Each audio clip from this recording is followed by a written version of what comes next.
Quick reminder before we get started, if you haven't subscribed or followed this podcast on your favorite podcast platform yet, I would really appreciate it if you click the follow button now or the subscribe button, as it will really help us a lot. In this episode of Recovery Snippets, I speak with Erin Kenney, who's a specialist gut health dietitian, and I ask her the all too common question of how can we reduce bloating and possibly prevent these bloating episodes from happening. So let's jump straight into the snippet. For tips for bloating, constipation, gas, things like that, I really love teas. So there's teas like ginger and peppermint and fennel, which those three are probably my top favorites when it comes to bloating. Fennel tea.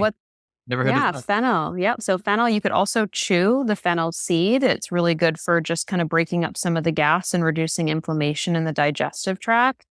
So if you just ate a large meal, you can chew few pieces of fennel, and that can really help almost within, minutes to kind of just break some of the gas up and give you some relief. And then peppermint, also an antispasmodic. So if you're having a lot of these contractions in your digestive system that are causing you to have maybe pain or discomfort, also really great for all of those symptoms. And then ginger is it's also antispasmodic, it's anti-inflammatory, and it also helps with stimulating digestive juices, right? So if you just had a large meal, having assistance with that digestion, because you're asking a lot from your digestive tract to really break down all that food and absorb it. And so just giving some support with the ginger tea can be helpful. And then, a lot of my clients will use probiotics. They can be beneficial for certain individuals. If you have SIBO, for example, there are certain probiotics that might make you feel worse. So they're not always appropriate for certain candidates. But there's also different types of probiotics. There's a yeast-based one, a lactobacillus-based one, a spore-based probiotic. So we have to choose the right one for each individual case. But probiotics in general can be really helpful for supporting digestion. Wow, that's really interesting. I mean, there's lots of things to come from, but I was just mind blown about fennel, because isn't that I'm not really the best with my cooking knowledge. Isn't that like a seed that you just pour into mainly curries, I think? Yeah, they do use it. They do use it in a lot of different curries. And it has a lot of flavor. It's kind of tastes like a licorice type of flavor to me, like almost like a black licorice. It's not my favorite flavor personally, but it is great to just chew on a few of those, and very accessible, easy to find in most grocery stores. Yeah, okay, that's really interesting. I'll take note of that, because here in the UK, we also recommend, based on the general guidelines, for people to have like a tablespoon of linseeds or flax seeds, they call it. Okay. Yeah. Because the fiber content and reduces gas also. Okay. Yeah. Yeah. Flaxseed for some can be a little tough for some, and some people have like a sensitivity to flaxseed. But overall, I mean, it's an excellent source. And if someone doesn't tolerate linseed, they could try chia seed. That's another really great type of fiber that does support digestion and usually a little bit easier and less gas producing for some of my clients. Yeah.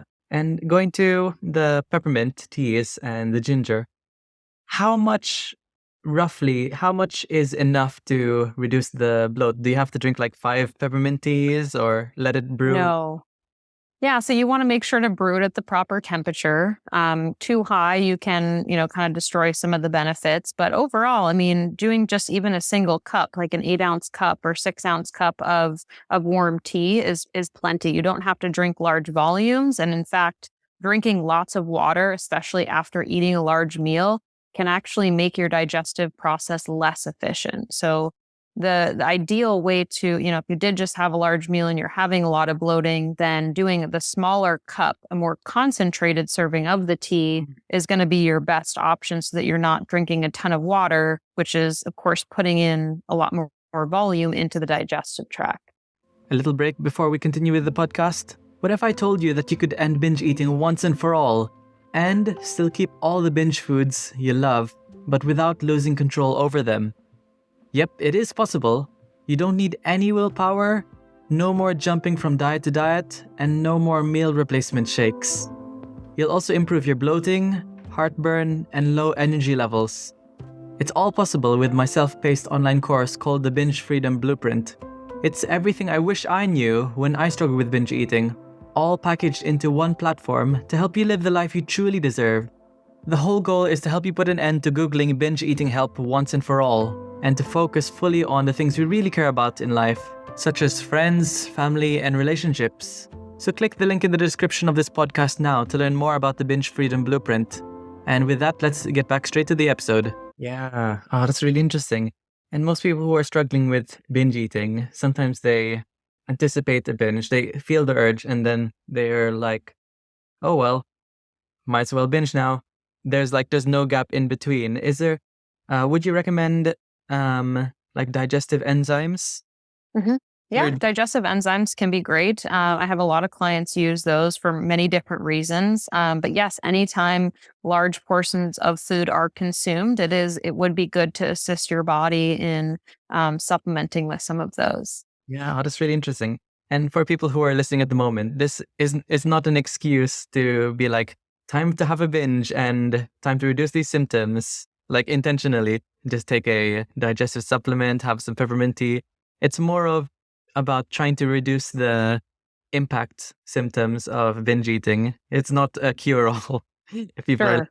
yeah, Absolutely. You should always speak with your doctor. Sometimes fennel can have, impacts with certain medications. Any of these herbs or natural supplements aren't safe for everybody. So always speaking with your doctor and making sure that you're choosing the right fit for you